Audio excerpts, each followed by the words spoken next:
बिस्मिल्लाहिर्रहमानिर्रहीम। Experiment number 3 है आज हमारा, जिसमें हम motion of a ball rolling down an angle iron. तो ये हमारे पास सेपरेटस है, इसे हम आयरन एंगल कहते हैं। और ये हमारे पास 150 सेंटीमीटर, 180 सेंटीमीटर या 200 सेंटीमीटर का यूजुअली होता है हमारे पास। ये हमारे पास है 180 सेंटीमीटर का, ठीक है। तो ये यहाँ पर मार्किंग हुई भी है।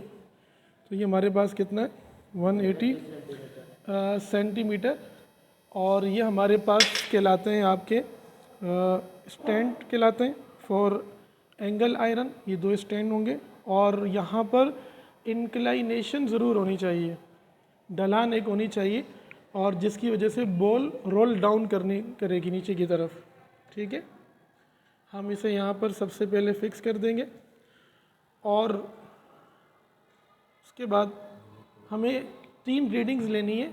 और यहाँ पर स्टॉप वॉच से हम रीडिंग नोट करेंगे और यहाँ से लेकर जब मैं इसे रिलीज़ करूँगा तो वहाँ पर स्ट्राइक या टकराने के बाद हम 3 रीडिंग्स ले लेंगे टाइम की।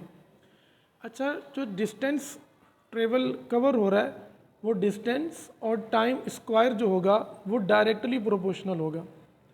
कैसे, ये देखें हमारे पास सेकंड इक्वेशन ऑफ मोशन में आप बता सकते हैं जब किसी भी बॉडी को रेस्ट की हालत से मूव करवाया जाता है तो उसकी इनिशियल वेलोसिटी क्या होती है?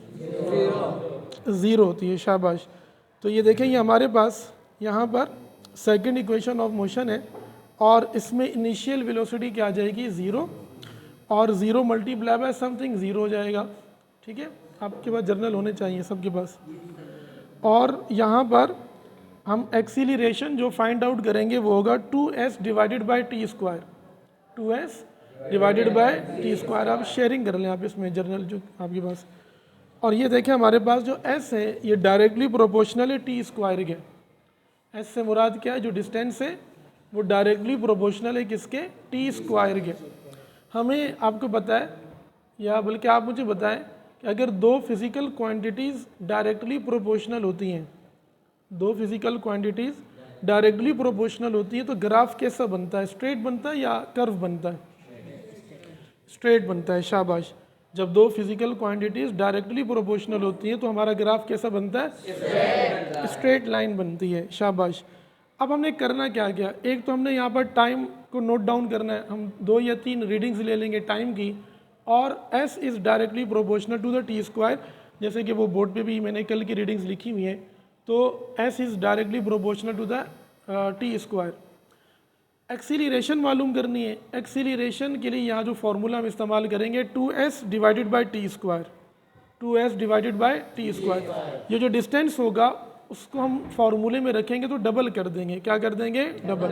2 से मल्टीप्लाई करेंगे तो डबल हो जाएगा। और जो हम टाइम नोट करेंगे 3 मरतबा, 3 रीडिंग्स लेंगे और 3 रीडिंग्स का हम फिर ले लेंगे एवरेज। आप बता सकते हैं एवरेज कैसे लेते हैं? शाबाश। हम 3 रीडिंग्स को जमा करके ऐड करके 3 से डिवाइड कर देंगे। अगर 2 रीडिंग्स होगी 2 को हम प्लस करके 2 से क्या कर देंगे? डिवाइड कर देंगे।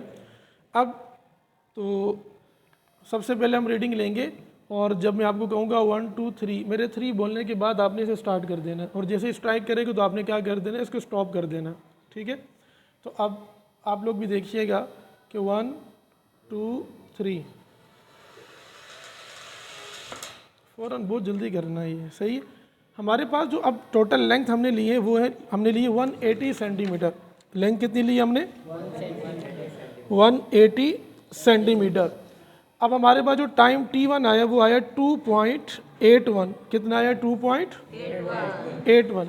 अब हम क्या करेंगे देखें, एक रीडिंग और लेंगे। जब मैं कहूँगा 1 2 3, 3 के बाद आपने से क्या कर देना, ठीक है। 1 2 3, टकराने जल्दी कर। 2.84। दूसरी रीडिंग क्या आ गई हमारे पास? 2.84, ठीक है। अब हम तीसरी मरतबा फिर रीडिंग लेंगे और एक कैलकुलेटर ला के दे दो मुझे। अब ज़रा देखिएगा 1 2 3, जल्दी करना। तो ये आ गया हमारे पास 6.2 आ गया। मेरा ख्याल है ये रीडिंग दोबारा लेनी है हमें, आप ज़रा जल्दी कर लिया करो, ठीक है। 3 के बाद 0 करें इसे, दोबारा देखें 1 2 3, फिर देर करिए 2.88 आ गया, ठीक है। अब ज़रा हम तीनों को क्या कर लेंगे, जमा कर देंगे कैलकुलेटर से।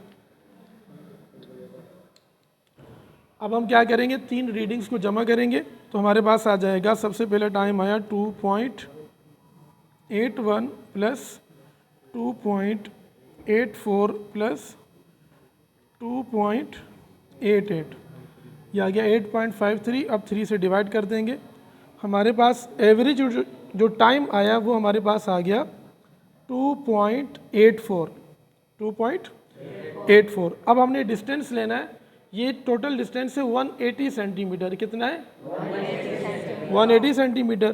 तो हम 2 से जब मल्टीप्लाई करेंगे तो 180 का डबल कितना हो जाएगा 360 सेंटीमीटर हो जाएगा। अब हमने टाइम का जो है ना स्क्वायर लेना है, तो जो हमारे पास मीन टाइम आया, एवरेज टाइम 2.84 का हम क्या कर देंगे, स्क्वायर कर देंगे, 8.06 आ जाएगा। अब हमने फॉर्मूले में पुट करना है, 360 डिवाइडेड बाय 8.06, तो ये हमारे पास आया। एक्सीलरेशन जो आ रही है हमारे पास 44.66, और आप बता सकते हैं एक्सीलरेशन की यूनिट क्या होती है, शाबाश। लेकिन हमने डिस्टेंस क्या लिया, सेंटीमीटर में। किस में लिया है, तो बोले बेटे अब क्या होगी, सेंटीमीटर पर सेकंड स्क्वायर, सेंटीमीटर पर सेकंड स्क्वायर। तो हमारे पास पहली रीडिंग एक्सीलरेशन आ गई। अब इसी तरह सुनिएगा, डिस्टेंस और टी स्क्वायर का ग्राफ जब बनेगा, हम जब यहाँ पर मल्टीपल रीडिंग्स लेंगे तो ग्राफ जो हम प्लॉट करेंगे इस तरह, मिसाल के तौर पर ये हमारे पास एक्स एक्सिस पर आपने रखना है डिस्टेंस को, और वाई एक्सिस पर आपने रखना है टी स्क्वायर को रखना है, और एस स्क्वायर का मतलब क्या होगा, सेकंड स्क्वायर। तो जब आप वैल्यूज़ को, अब तो हमने एक रीडिंग ली है तो यहाँ पर तकरीबन 5 रीडिंग्स लेनी है आपने, और इसी तरह तकरीबन एक्सीलरेशन तो सेम आ रही होगी। आप इसके बाद हम लेंथ चेंज कर देंगे, हम 150 सेंटीमीटर पर भी लेंगे, और हम जो है यहाँ पर 170 सेंटीमीटर पर भी लेंगे, मुख्तलिफ रीडिंग्स लेंगे, और एक्सीलरेशन सेम आ रही होगी, और टाइम भी चेंज हो रहा होगा, डिस्टेंस चेंज हो रहा है, लेकिन दोनों डायरेक्टली प्रोपोर्शनल होंगे। जब आप ग्राफ में 5, 2, 6 या 4 वैल्यूज़ जब पुट करेंगे तो वो आपके पास जो यहाँ पर ग्राफ बनेगा वो क्या होगा, लीनियर और स्ट्रेट आपके पास ग्राफ बन रहा होगा, ठीक है।